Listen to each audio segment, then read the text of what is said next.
নিশা গুৱাহাটী মহানগৰীত আৰক্ষীৰ বাহন চালকৰ অতপালি। গণেশগুৰিত সংঘটিত হ'ল এক ভয়ংকৰ ঘটনা।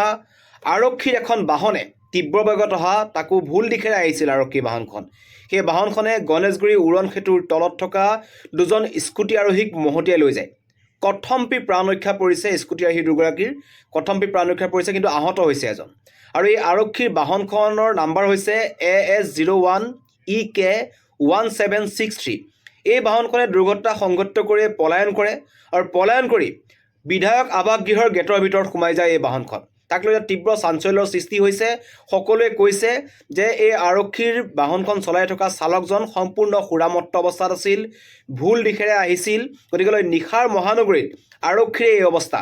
বিগত সময়ছোৱাত আমি দেখিছোঁ একাংশ সুৰামত্ত যুৱক যুৱতীৰ উপদ্ৰৱ, তাৰ মাজতেই এইবাৰ আৰক্ষীৰ বাহন চালকৰ উপদ্ৰৱ।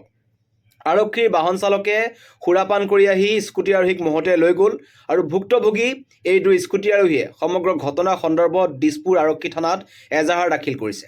কিন্তু ৰক্ষকৰে এই অৱস্থা। গতিকে তাক লৈ এতিয়া প্ৰশ্ন হৈছে, গুৱাহাটী মহানগৰীত নিশাৰ ভাগত প্ৰকৃততে আচলতে ঘটিছে কি?